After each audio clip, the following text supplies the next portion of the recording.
beautiful. You can't take a bad photo. Alright.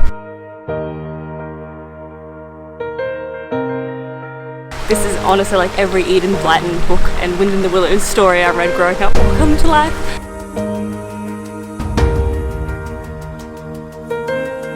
Hi guys and welcome back to my channel. If you're new around here, I'm Yvette and I moved to the UK in 2019, let's call it that. So I've been here about a year, and so I thought with all the lockdown rules being for like international travel, now that they've officially said we can do domestic travel, I thought it'd be a good idea to get out and see a bit more of England. I would go to Wales and Scotland, but obviously a bit of a further drive for those. So we have decided to do a road trip around the southwest, that's it, getting my directions right, doing a road trip around the southwest of England this week. So we're going to start our week. First half of the week is going to be in the Cotswolds, second half is going to be in Cornwall, two of the like most popular tourist destinations. So yes, it's bad I haven't been here yet, but better late than never. The giggy is not too bad, to be fair. Best part is we get to bring Bambi along, who is already infatuated with some ducks. So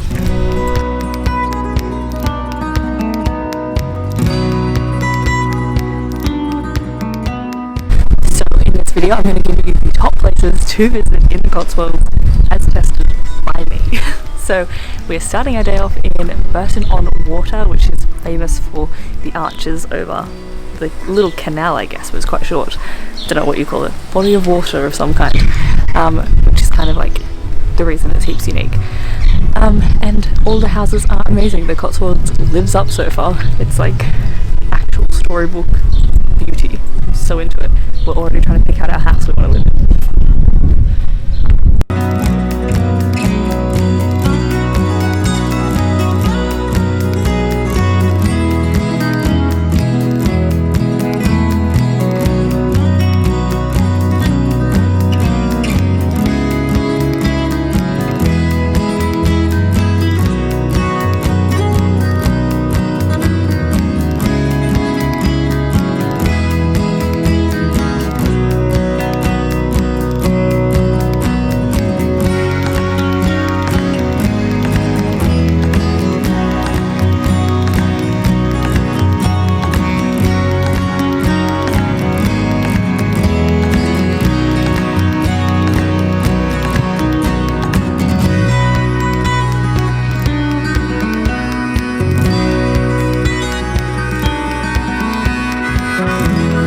So we're about finished up at Burton-on-the-Water.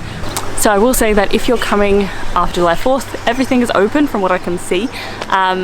Just obviously there's social distancing in terms of like you can't sit indoors, but everything's open for takeaway. A lot of the like knick-knacky bits and bobs stores are still open, but with like limited, so obviously like everything, allow more time. But it's safe to make the journey if you were at all concerned. So we've done a few drive-through stops, so rather than getting out and walking around. So I'm going to give you an honourable mention of places that are like good to see if you have time, but not like get-outable worthy. Do you know what I mean? Anyways, some of that is get-outable worthy is we're at Batsford, Auditorium and Garden Centre. Probably saying it wrong, but it was the first place we've had to pay for admission, which honestly after this lockdown I'm pretty excited about it. Bambi's allowed in here, which is great, so they're dog friendly. It's basically like kind of like a botanical garden, but it's really pretty. They have waterfalls and beautiful lakey things, and yeah, just nice to get somewhere commercial, which sounds so odd.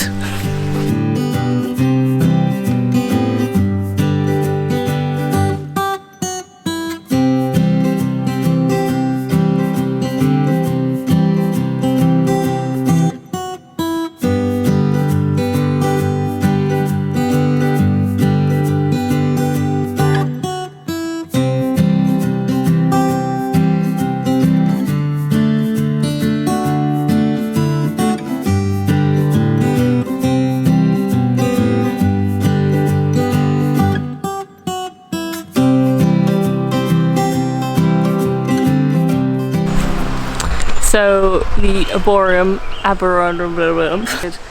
was built on, created on a limestone foundation from the Jurassic period. So that's pretty cool. And it was all private land, and it belonged to the person who owned that house back in the day.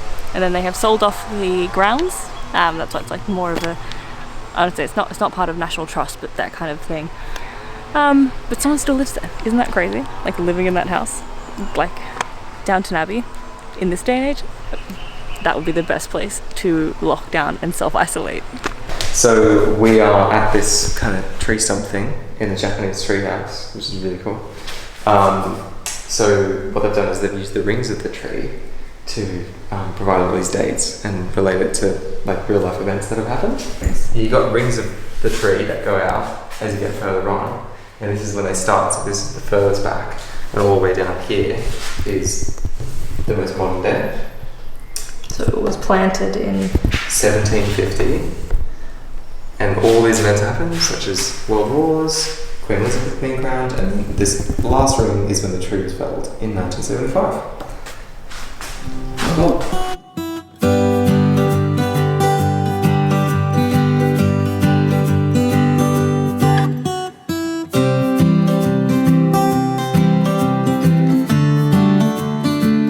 So we've come to this place, which I will put on the screen because I can't remember the name of it. It's essentially a tower on the hill. It's a Broadway tower. It's been used during the war for various kings and queens. It's very cool, very windy, so I might have to transition to a voiceover if I start sounding bad. But you can go to the top, not right now, but maybe one day when they open things up fully. But it gives you really great views of all around the Cotswolds, which is amazing.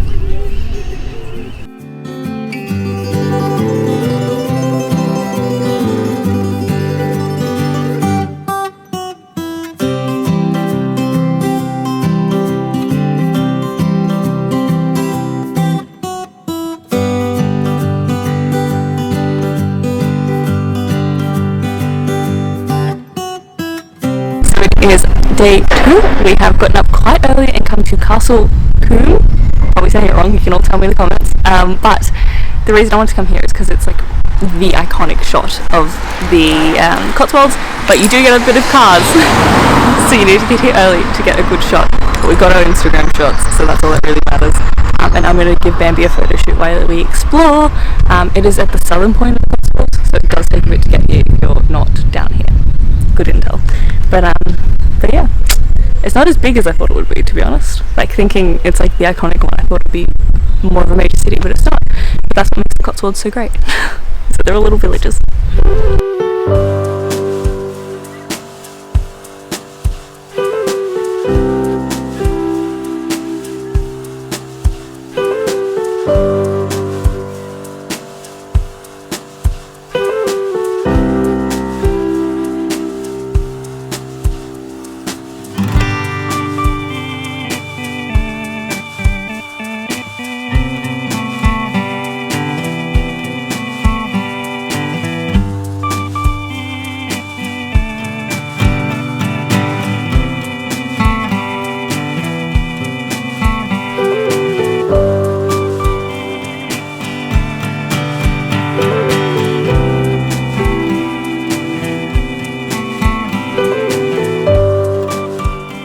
So Castle Coombe was everything here, to be fair, but also Castle Coombe was very picturesque and like a storybook.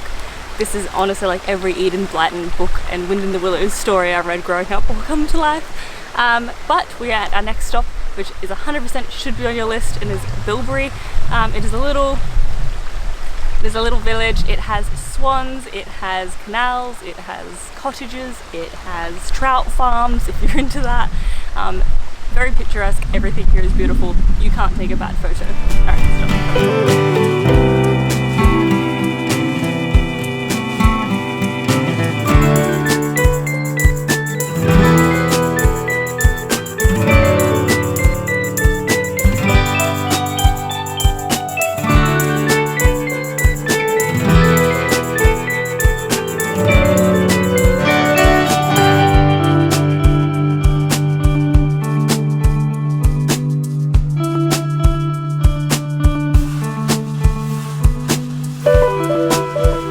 It is our last stop of the day, and this is the last one on the must-visit list of the Cotswolds, and that is Tetchbury. Tetchbury is less cottagey. It's still very much cottagey by normal standards, but by Cotswold standards I think it's less cottagey, but it has an amazing market, or like building with like a market underneath it, but it has a lot more kitschy, you know, what do you call it? It has a lot more independent businesses around, so stuff you can only buy in the Cotswolds. Something I've noticed is that there must be something to do with protecting the Cotswolds and not commercialising it, because I have not seen a single Starbucks, McDonald's, anything, and it's been amazing. But yeah, so there's a lot more independent stores here, so you can get some support local business and then also get some unique souvenirs if that's what you want. So we're going to spend the afternoon here walking in some of the shops. Restaurants are open, but you have to pre-book like everywhere else, so keep that in mind. Let's go explore.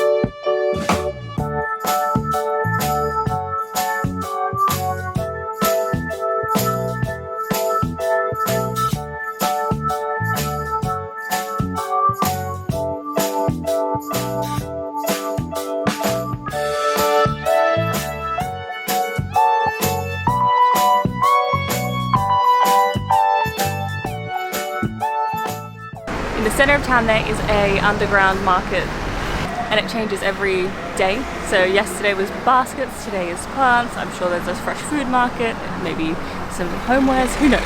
Today's plants.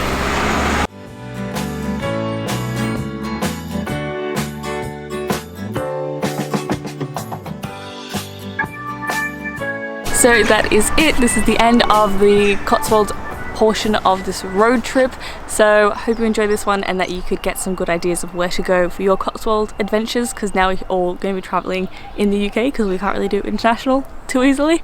So just to recap, my favorites was definitely a tie between Castle Combe, which I know is like the cliche one, but it's really pretty, but it's quite small. But I also really liked Bilberry. Bilberry, I don't know, just had something about it. That trout farm got me. So they're my two favourites. Daniel, what was your favourite? Castle Combe. I liked Castle Combe. Daniel liked Castle. There were some other, but we did drive through some other towns that I didn't get out and film at, and because they're not my top tier, but they're worth going to if you're nearby. So my honourable mention list, firstly, is Cirencester. It's a bigger town, a bit more commercial, less Cotswoldsy, but if you need to get your bits and bobs, like that's where you go. Stanford, also very pretty, just didn't have anything that extra salt, sugar on top, cherry on top. And then Burton, which is we went there first. It's a good introductory to the Cotswolds. It's a bit Cotswoldy, but a bit more of a high street, but not as cottagey. So also a good one to do a stop by if you need a rest stop. And we also went to Painswick. Painswick is amazing. They have a beautiful church there, lots of local stores. They have a garden which has a maze in it, and a cool structure, but that was closed when we were there, so hopefully that's open for you. If it was open, it would have been on my main list, but because it's not, it's on the honourable mention list. So that's my list complete. Tell me in the comments below if there's anywhere in the Cotswolds that you love that I didn't go, and let me know your thoughts. Remember to hit subscribe because we are not going home, we are going down to Cornwall. So we'll be doing some Cornwall videos, letting you know the best spots down there to explore. So I will see you then. Thanks for watching, bye.